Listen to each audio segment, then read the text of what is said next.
Johnny বাবা, তুই এই অসময়ে আমার ঘরের বাহিরে দাঁড়িয়ে আছিস কেন? কিছু বলবি বাবা? নিজের আপন প্রবাসী ছেলেকে নিজের ঘরের সামনে এমন নিশ্চুপ হয়ে দাঁড়িয়ে থাকতে দেখে আমি খানিক অবাক হয়ে গেলাম। হঠাৎ আমার ছেলে জনি আমার ঘরের সামনে এসে এমনভাবে দাঁড়িয়ে কেন আছে? আমি কিছুই বুঝতে পারলাম না। আমার প্রশ্নের জবাবে আমার ছেলে জনি আমাকে বলল, না মা, কিছু বলার জন্য আসিনি, এমনিতেই এসেছিলাম, আসছি আমি। এই বলে আমার ছেলে জনি আমার সামনে থেকে চলে গেল। আমি আমার ছেলে জনিকে চলে যেতে দেখে জনির পেছন পেছন আমিও খানিক এগিয়ে গেলাম। আমি আমার ছেলে জনির পেছন পেছন এগিয়ে চলে আসি আমার ছেলের জনির ঘরের সামনে। আমি আমার ছেলে জনির ঘরের সামনে আসতেই যা দেখতে পেলাম তা দেখার জন্য আমি মোটেও প্রস্তুত ছিলাম না। আমি দেখতে পেলাম আমার ছেলে জনি তার ঘরে। হ্যালো আমার কলিজার বন্ধুরা, কেমন আছো সবাই? প্রতিদিনের মতো আজও আমি তোমাদের মাঝে নতুন একটি ভিডিও নিয়ে হাজির হয়েছি। আজ আমি তোমাদের বলবো আমার নিজের আপন প্রবাসী ছেলের সাথে আমার জীবনের আরও একটি অসাধারণ সত্যি গল্প। আমি জানি এমন গল্প হয়তো তোমরা এর আগে কখনো শোনোনি। আমি শতভাগ সিওর হয়ে বলতে পারি আজকের ভিডিওটা দেখার পর তোমাদের জল আসবে। তাই তোমাদের অনুরোধ করছি সম্পূর্ণ ভিডিওটি দেখার। তো বেশি কথা না বলে চলো গল্প ফিরে যাই। আমি তনু লতা সেন। আমার বয়স 40 বছর। আমি একজন বিবাহিত নারী। আমার স্বামীর নাম দীপেন্দ্র সেন। আমার স্বামী পেশায় একজন দিনমজুর। আমাদের এক সন্তান আছে। আমার ছেলের নাম জনি। আমি আমার স্বামী ও সন্তান নিয়ে কলকাতায় থাকি। আমাদের পরিবারটা অন্য সব পরিবারের মতো বড় নয়। মাত্র 3 জন সদস্যের পরিবার আমাদের। আমার বয়স যখন 19 তখন আমার স্বামী দীপের সাথে আমার বিয়ে হয়ে যায়। আমার বিয়ের বছর খানেক সময় চলে যাওয়ার পর আমার ছেলে জনি চলে আসে। প্রতিটা পরিবারে যখন নতুন সন্তান আসে তখন পিতা মাতা থেকে শুরু করে পুরো পরিবারের সবাই অনেক খুশি হয়। তবে আমার পরিবারের ক্ষেত্রে বিষয়টা সম্পূর্ণ উল্টো। জনি আমাদের পরিবারে আসার পর আমি ও আমার স্বামী অনেক বেশি চিন্তায় পড়ে যাই, এই ভেবে যে আমাদের এই অভাবের সংসারে আমরা কি করে আমাদের সন্তানকে মানুষের মতো মানুষ হিসেবে গড়ে তুলব, কি করে জনিকে পড়াশোনা শিখিয়ে ভালো একটা ভবিষ্যতের দিকে এগিয়ে দিব। এসব ভাবনা আমাদের মাথায় আসতেই কেন যেন আমরা ভীষণ চিন্তায় পড়ে যাই। যখন মাথায় চিন্তা এসে ভর করে তখন মুখের উপর থেকে হাসিটা উধাও হয়ে যায়। ঠিক যেমন আমাদের পরিবারের কারোর মুখে হাসি নেই। আমি ও আমার স্বামী দীপ অনেক ভাবনা চিন্তা করার পর সিদ্ধান্ত নিলাম যে আমরা অধিক পরিশ্রম করব। আমরা যদি অধিক পরিশ্রম করি তবে আমাদের সন্তানের উজ্জ্বল ভবিষ্যৎ তৈরি করতে আমাদের তেমন বেগ পেতে হবে না। আর আমরা ঠিক তাই করলাম। আমি সংসারের কাজ কর্ম সামলানোর পাশাপাশি একটা ছোট চাকরি নেই। আর আমার স্বামী দীপ তো আগে থেকেই দিনমজুরের কাজ করত। আমি ও আমার স্বামী একসাথে ইনকাম করা শুরু করি, যাতে করে আমাদের সন্তানের পড়াশোনা ও 3 বেলা খাবারের কোনো কমতি না হয়। আর হলো ঠিক তাই। আমাদের পরিবারের অবস্থা আগের থেকে বেশ উন্নত হলো। মোটামুটি ভালোই চলতে থাকলো আমাদের সংসার। আমার ছেলে জনি ধীরে ধীরে পড়াশোনায় এগিয়ে যেতে লাগলো। আমি রোজ চাকরি শেষ করে রাতের দিকে বাড়ি ফিরতাম। যদিও আমি বা আমার স্বামী দীপ আমাদের সন্তানকে সময় দিতে পারতাম না, তবে রাতে যখন আমি বাড়ি ফিরে আসতাম তখন আমি আমার ছেলে জনির সাথে অনেক সময় ধরে গল্প করতাম, যাতে করে আমার ছেলে জনি কখনো একাকিত্ব বোধ না করে। এমনভাবেই যখন আমাদের দিনকাল চলতে লাগলো, ঠিক তখন আচমকা একটা বিষয় আমার চোখে পড়ল। আমি যখন বাড়ি ফিরে আসতাম তখন আমার ছেলে জনি আমার সাথে এখন আর তেমন আগের মতো কথা বলতো না। আমিও এই বিষয়টা নিয়ে তেমন ভাবে চিন্তা করিনি, কারণ আমি ভাবতাম হয়তো আমার ছেলে জনি তার পড়াশোনা নিয়ে একটু বিজি আছে, তাই সে হয়তো আমাদের সাথে কথা বলার খুব একটা সময় করে উঠতে পারে না। তবে আমি যখন রান্না করতাম তখন আমার মনে হতো কেউ একজন হয়তো আমার দিকে তাকিয়ে আছে। বিষয়টা আমার নিজের কাছেই খানিক অদ্ভুত লাগতে শুরু করলো। আমি বুঝতে পারছি না যে আমার হঠাৎ করে এমন লাগে কেন। সব সময় মনে হয় কেউ আমাকে দেখছে, কিন্তু কে দেখছে সেটাই আমি খুঁজে পেতাম না। তাছাড়া এটা কি আদৌ আমার মনের ভুল কিনা সেটাও আমি জানতাম না। আমি সব সময় এই বিষয়টা নিয়ে চিন্তিত থাকতাম। যদিও আমি আমার স্বামী দীপকে এই বিষয়টা বলেছিলাম যে আমার মনে হয় কেউ হয়তো আমাকে অনুসরণ করছে, কিন্তু আমার স্বামী দীপ আমাকে বলে যে এটা আমার মনের সন্দেহ ছাড়া আর কিছু না। আমিও আমার স্বামী দীপের কথা মেনে নিলাম, আর এটাই ভাবতে থাকলাম যে এসব আমার মনের ভুল ধারণা, এছাড়া আর কিছু না।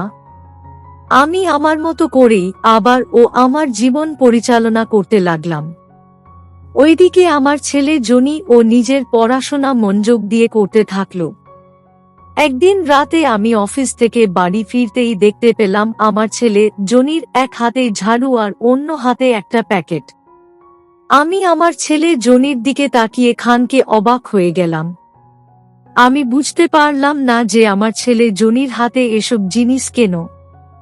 আমি আমার ছেলে জনিকে জিজ্ঞেস করলাম, জনি বাবা তোর হাতে ঝাড়ু কেন? আমার প্রশ্নের জবাবে আমার ছেলে জনি বলল, মা আপনি তো বাড়িতে থাকেন না, সেই অফিস করে রাতে বাড়ি ফেরেন, তাই আমি ভাবলাম যে ঘরটা আমি নিজেই ঝাড়ু দিয়ে দেই, তাই আর কি ঝাড়ু নিয়েছিলাম। আমি আমার ছেলে জনির কথা শুনে মুচকি হেসে ফেললাম। আমি আমার ছেলের দিকে এগিয়ে গিয়ে বললাম, তোকে ঝাড়ু দিতে হবে না, আমি আছি না, আমি করে নেব। তুই সারা দিন পড়াশোনা নিয়ে বিজি থাকিস, তুই বরং গিয়ে একটু বিশ্রাম করে নে। আমার কথাটা শেষ হতেই আমার ছেলে জনি বলল, না মা, আমি অনেক বিশ্রাম নিয়েছি, আর নিব না। আপনি গিয়ে ফ্রেশ হয়ে নিন, আমি ঝাড়ু দিয়ে দিচ্ছি। আমি আমার ছেলের কথা শুনে আর কিছু বললাম না। আমি জনির হাতে থাকা প্যাকেটের দিকে তাকিয়ে আবার জনিকে জিজ্ঞেস করলাম, খোকা তোর হাতে এটা কিসের প্যাকেট? কোথায় পেয়েছিস? আমার প্রশ্নের জবাবে আমার ছেলে জনি বলল, এটা কি জিনিস সেটা তো আমি জানি না মা, কিন্তু আপনার ঘর থেকে পেয়েছি। আমি জনিকে বললাম, আচ্ছা এটা আমাকে দে। এই বলে আমি আমার ছেলের হাত থেকে প্যাকেটটা নিয়ে চলে গেলাম নিজের ঘরের দিকে। আমি নিজের ঘরে এসে আমার হাতে থাকা প্যাকেটটা রেখে দিলাম বিছানায় তলায়। এই প্যাকেটে আমার কিছু জিনিস আছে। আমি প্যাকেট রেখে দিয়ে আমার জামা কাপড়গুলো বদলে নিয়ে চলে গেলাম ফ্রেশ হয়ে নিতে। আমি ফ্রেশ হয়ে নিতেই আবার অনুভব করছি কেউ আমাকে হয়তো দেখছে। আবার সেই আগেকার মতো মনে হচ্ছে আমার, কিন্তু এমনটা কেন আমার মাঝে মাঝে মনে হয় সেটা আমি নিজেও বুঝতে পারি না। আমাদের বাড়িতে আমি আর আমার ছেলে জনি ছাড়া আর তো কেউ নেই, তবে কেন আমার মনে হচ্ছে যে কেউ তো আছে যে আমার উপর নজর রেখেছে। আমি বেশ কিছু সময় আপন মনে এসব নিয়ে চিন্তা করলাম। অতঃপর নিজের মাথা থেকে সব চিন্তা ঝেড়ে ফেলে আমি নিজের রুম থেকে বাহিরে বেরিয়ে আসলাম। আমি নিজের রুম থেকে বেরিয়ে আসতেই দেখতে পেলাম আমার ছেলে জনি সোফায় বসে আছে। আমি আমার ছেলে জনিকে সোফায় বসে থাকতে দেখে তাকে কিছুই জিজ্ঞেস করলাম না। আমি সোজা চলে গেলাম কিচেনে। কিচেনে এসে আমি রোজকার মতো রান্না করতে লাগলাম। আমাদের সংসার এখন যেমন চলছে তাতে করে আমরা কখনোই স্বাবলম্বী হতে পারবো না। আর তাই আমার ও আমার স্বামী দীপের ইচ্ছে আমাদের সন্তানকে আমরা দেশের বাহিরে পাঠিয়ে দিব, যাতে করে সে নিজের ভাগ্য উন্নয়ন করতে পারে। আমরা যেমনটা ভাবলাম ঠিক তাই হলো। আমার ছেলে জনির বয়স 18 হতেই সে নিজের ভাগ্য উন্নয়নের জন্য প্রবাসে পাড়ি জমালো। আমার ছেলে জনি যদিও প্রবাসে যাওয়ার ইচ্ছে অনেক আগে থেকেই আমাদের জানিয়েছিল, তবে আমাদের একমাত্র সন্তান জনি, তাকে আমি মন থেকে কখনোই দূর দেশে পাঠাতে চাইনি। তবে ভাগ্য পরিবর্তন করার জন্য তো জনিকে যেতেই হতো। জনি প্রবাসে চলে যাওয়ার পর সবকিছুই ঠিক চলতে লাগলো। আমার ছেলে জনি ভালো চাকরি পেয়ে গেল, সেই সাথে ভালো মাইনে ও আসতে লাগলো। সবকিছু ভালো চললেও আমার মনে শান্তি ছিল না, কারণ আমার ঘরে আমার ছেলে জনি নেই। আমি সব সময় আমার ছেলে জনিকে নিয়ে চিন্তিত থাকতাম। এইদিকে আমাকে চিন্তিত দেখে আমার স্বামী দীপ আমাকে সান্ত্বনা দিতেন। তবে এই সান্ত্বনায় কি আর মায়ের মন ভরে? মায়ের মন তো সব সময় তার সন্তানের চিন্তায় বিভোর হয়ে থাকে। আমিও ঠিক তাই। আমার ছেলে জনি যখন আমার ফোনে কল করত, তখন আমি অনেক সময় ধরে আমার ছেলে জনির সাথে কথা বলতাম। আমার বেশ ভালো লাগতো আমার ছেলের সাথে ফোনে কথা বলে। এমন করেই দিন কেটে যেতে লাগলো। আমি অপেক্ষায় প্রহর গুনতে থাকি কখন আমার ছেলে আমার কাছে ফিরে আসবে। এর মাঝেই আমার স্বামী দীপের দিনমজুরের কাজটা চলে গেল। আসলে দীপের অনেক বয়স হয়েছে, সে এখন আর আগের মতো পরিশ্রম করতে পারে না, যেই কারণে দীপকে কাজ থেকে বের করে দেয়া হয়েছে। এখন আমার স্বামী দীপ বাড়িতেই থাকেন। সব সময় নিজের ঘরে শুয়ে বসে দিন কাটান তিনি। আমার বরাবরের মতো আমার স্বামীর সেবা করি। আমি আগে যেই চাকরিটা করতাম সেটা ছেড়ে দেই, কারণ আমার ছেলে জনি আমাকে সরাসরি বারণ করে দিয়েছে চাকরি না করতে। আমিও আমার ছেলে জনির কথা মতো চাকরি ছেড়ে দেই। আমি চাকরি ছেড়ে দেওয়ার পর থেকে সারা দিন বাড়িতেই থাকি। বাড়িতে আমি ও আমার স্বামী সারা দিন বসে থাকি। আমাদের সময় ঠিক কাটে না, কারণ আমরা চাই আমাদের সন্তান আমাদের কাছে চলে আসুক। তবে সেটা তো সম্ভব নয়। এমন হাজারো পিতা মাতা নিজেদের সন্তানের ভাগ্য উন্নয়নের জন্য সন্তানকে প্রবাসে পাঠায়, আর তারাও হয়তো আমাদের মতোই সন্তান বাড়ি ফেরার অপেক্ষা করে। দেখতে দেখতে প্রায় 3 বছর কেটে গেল। আজ সকালে আমার ছেলে আমাকে ফোন করে বলেছে সে বাড়িতে ফিরে আসছে ছুটিতে। এই খবরটা যেন আমার মনের মাঝে বাঁধ ভাঙ্গা খুশি নিয়ে এলো। আমি অনেক খুশি মনে আমার ছেলেকে বললাম, ঠিক আছে জনি বাবা, তুই সাবধানে বাড়ি ফিরে আয়।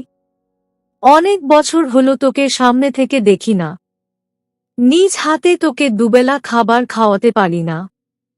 তুই বাড়ি ফিরে আয়। আমি আর তোর বাবা তোর বাড়ি ফেরার অপেক্ষায় বসে আছি। আমার কথাটা শুনে আমার ছেলে জনি বলল, আমিও অনেক অপেক্ষা আছি মা, আপনাকে আর বাবাকে সামনে থেকে দেখার। আমি আসছি মা। আমি আমার ছেলে জনির সাথে কথা বলা শেষ করে ফোনটা রেখে দিলাম। পরদিন সকালে আমার ছেলে জনি বাড়ি ফিরে আসলো। আমার ছেলে জনি বাড়ি আসতেই আমি ও আমার স্বামী দীপ অনেক খুশি হলাম। আমার ছেলে আমার সামনে এসে দাঁড়িয়ে আমাকে জিজ্ঞেস করল, মা আপনি কেমন আছেন? আপনারা সবাই ভালো আছেন তো? আমি বললাম, হ্যাঁ খোকা আমি ভালো আছি। তুই কেমন আছিস? সব ঠিক আছে তো? জনি বলল, হ্যাঁ ঠিক আছে সব। আমি জনিকে বললাম, ঠিক আছে বাবা, তুই অনেক দূর থেকে এসেছিস, যা গিয়ে ফ্রেশ হয় নে। আমার ছেলে জনি আমার কথা মতো সোজা চলে গেল ফ্রেশ হয়ে নিতে। জনি ফ্রেশ হয়ে আসার পর আমরা একসাথে বসে খাবার খেয়ে নিলাম আর অনেক গল্প করলাম। এত বছর পর নিজের ছেলেকে কাছে পেয়ে আমাদের খুশি আর ধরে না। রাতের দিকে আমরা খাবার খেয়ে নিয়ে যে যার মতো ঘুমাতে চলে গেলাম নিজেদের ঘরে। আমি নিজের ঘরে এসে শুয়ে পড়তেই কেন যেন আজ ঘুম আসছে না আমার। হয়তো আজ আমি অনেক বেশি খুশি, এই কারণেই আমার ঘুম আসছে না। আমি বেশ কিছু সময় শুয়ে থাকার পর আচমকা আমার কেন যেন মনে হতে লাগলো আমাকে আবার ও কেউ দূর থেকে দেখছে। আমি এবার আর অপেক্ষা করলাম না, দ্রুত আমার বিছানা থেকে নেমে চলে গেলাম আমার রুমের দরজার কাছে। আমি আমার ঘরের দরজার কাছে আসতেই দেখতে পেলাম আমার ছেলে জনি দাঁড়িয়ে আছে। আমি আমার ছেলে জনিকে আয়ের ঘরের সামনে দাঁড়িয়ে থাকতে দেখে জিজ্ঞেস করলাম, জনি বাবা, তুই এই অসময়ে আমার ঘরের বাহিরে দাঁড়িয়ে আছিস কেন? কিছু বলবি বাবা? নিজের আপন প্রবাসী ছেলেকে নিজের ঘরের সামনে এমন নিশ্চুপ হয়ে দাঁড়িয়ে থাকতে দেখে আমি খানিক অবাক হয়ে গেলাম। হঠাৎ আমার ছেলে জনি আমার ঘরের সামনে এসে এমনভাবে দাঁড়িয়ে কেন আছে? আমি কিছুই বুঝতে পারলাম না। আমার প্রশ্নের জবাবে আমার ছেলে জনি আমাকে বলল, না মা, কিছু বলার জন্য আসিনি, এমনিতেই এসেছিলাম, আসছি আমি। এই বলে আমার ছেলে জনি আমার সামনে থেকে চলে গেল। আমি আমার ছেলে জনিকে চলে যেতে দেখে জনির পেছন পেছন আমিও খানিক এগিয়ে গেলাম। আমি আমার ছেলে জনির পেছন পেছন এগিয়ে চলে আসি আমার ছেলের জনির ঘরের সামনে। আমি আমার ছেলে জনির ঘরের সামনে আসতেই যা দেখতে পেলাম তা দেখার জন্য আমি মোটেও প্রস্তুত ছিলাম না। আমি দেখতে পেলাম আমার ছেলে জনি তার ঘরে অনেকগুলো মোমবাতি জ্বালিয়ে রেখেছে। আমি বিষয়টা বুঝতে না পেরে জনিকে জিজ্ঞেস করলাম, খোকা, এসব মোমবাতি জ্বালিয়ে রেখেছিস কেন? কি করছিস কি তুই? আমার প্রশ্ন শুনে আমার ছেলে জনি বলে উঠল, হ্যাপি বার্থডে মা, আজ আপনার বার্থডে। তাই আর কি? আমি আমার ছেলের কথা শুনে কি বলবো ভেবে পাচ্ছি না। আসলে আজ আমার বার্থডে, সেটা আমি ভুলে গেছিলাম, অথচ আমার ছেলে মনে রেখেছে। আমি অনেক খুশি হলাম আমার ছেলের এমন সারপ্রাইজে। সত্যি আমরা যেমন আমাদের সন্তানকে নিয়ে চিন্তা করতে থাকি, ঠিক তেমন আমাদের সন্তানেরা ও আমাদের নিয়ে চিন্তা করে থাকে। আজ আমি অনেক খুশি। তো বন্ধুরা, এই ছিল আমার নিজের আপন প্রবাসী ছেলের সাথে আমার জীবনের একটি সত্যি ঘটনা। তোমাদের কেমন লাগলো আজকের গল্পটা?